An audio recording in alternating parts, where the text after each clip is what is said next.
తాకట్లో ఉన్న బంగారాన్ని విడిపించలేక వడ్డీల మీద వడ్డీలు కడుతూ ఇబ్బంది పడుతున్నారా? అయితే ఇప్పుడే సంప్రదించండి శివ గోల్డ్ కంపెనీ. మీ నమ్మకానికి మా హామీ శివ గోల్డ్ కంపెనీ. అమెరికా అధ్యక్షుడు డొనాల్డ్ ట్రంప్ ప్రాణాలకు ముప్పు. అవును, ఈ భయంతోనే ట్రంప్ అత్యంత రహస్యంగా తన విమానాన్నే మార్చుకోవాల్సి వచ్చింది. ఇరాన్కు నెంబర్ 1 టార్గెట్ తానే అవుతానన్న ట్రంప్ చివరకు ఆ ముప్పు కారణంగానే దాక్కుని ప్రయాణం చేయాల్సి వచ్చింది.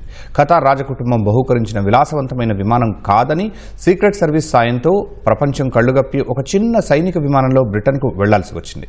ఇంతకీ ట్రంప్ భద్రతా వలయాన్ని ఉలిక్కిపడేలా చేసిన ఆ ముప్పేంటి?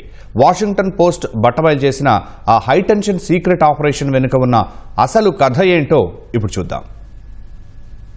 ఇరాన్ నుంచి ముప్పు పొంచి ఉన్న వేళ తుర్కియా పర్యటన సమయంలో అమెరికా అధ్యక్షుడు ట్రంప్ అత్యంత రహస్యంగా విమానం మారినట్లు వాషింగ్టన్ పోస్ట్ సంచలన విషయాలను వెల్లడించింది. జూలై 8న తుర్కియా రాజధాని అంకారాలో జరిగిన నాటో సదస్సు అనంతరం ఈ రహస్య ఆపరేషన్ నిర్వహించారు. ఇరాన్ అతివాదులు, కొందరు చట్టసభ సభ్యులు తుర్కియాలో పర్యటించే ట్రంప్ లక్ష్యంగా క్షిపణులతో దాడి చేయాలని బహిరంగంగా డిమాండ్ చేశారు. కైహాన్ వంటి ఇరాన్ పత్రికలు ఏకంగా ట్రంప్ తలలోకి బుల్లెట్లు దిగాలి అంటూ వార్తలు ప్రచురించాయి. ఆయనను చంపిన వారికి భారీ నగదు బహుమతి ఇస్తామని ప్రకటించాయి. ఈ నేపథ్యంలో తుర్కియాకు పొరుగును ఉన్న ఇరాన్ నుంచి ట్రంప్ విమానంపై దాడి జరిగే ముప్పు ఉందని అమెరికా నిఘా వర్గాలు గుర్తించాయి. అప్రమత్తమైన సీక్రెట్ సర్వీస్ ట్రంప్ ప్రయాణంలో రహస్య ప్రణాళిక అమలు చేసింది. నిజానికి ఖతార్ రాజకుటుంబం బహుకరించిన బోయింగ్ 747-8 విమానంలో ట్రంప్ తుర్కియా వెళ్లారు. కానీ తిరుగు ప్రయాణంలో మాత్రం ఆయన కెమెరాల ముందు ఉద్దేశపూర్వకంగా పాత ఎయిర్ ఫోర్స్ 1 విమానంలోకి ఎక్కారు. తర్వాత ఎవరికీ అనుమానం రాకుండా దాక్కొని విమానం అవతల వైపు నుంచి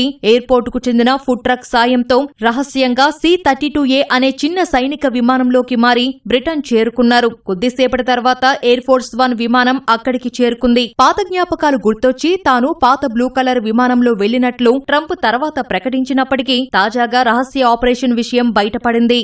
ఖతార్ రాజకుటుంబం బహుమతిగా ఇచ్చిన కొత్త బోయింగ్ విమానంలో ఆధునిక హంగులు ఉన్నప్పటికీ క్షిపణి దాడులను ఆకాశంలోనే తిప్పికొట్టే క్షిపణి నిరోధక వ్యవస్థ అందులో లేదని సీక్రెట్ సర్వీస్ గుర్తించింది. ఇరాన్ ప్రాక్సీ బలగాలు క్షిపణులతో విమానంపై దాడి చేస్తే ప్రమాదమని భావించే భద్రతా వ్యవస్థలు పటిష్టంగా ఉన్న పాత మిలిటరీ విమానంలోకి ట్రంప్ను అత్యవసరంగా మార్చారు. కాగా ఇరాన్కు తానే నెంబర్ 1 టార్గెట్ అని ట్రంప్ ఎప్పుడో ప్రకటించారు. ఇరాన్ కూడా తమ supreme leader Ayatollah Ali Khamenei హత్యకు ప్రతీకారంగా ట్రంప్ను, ఇజ్రాయెల్ అధినేత నెతన్యాహూను హత్య చేస్తామని గతంలో ప్రకటించింది.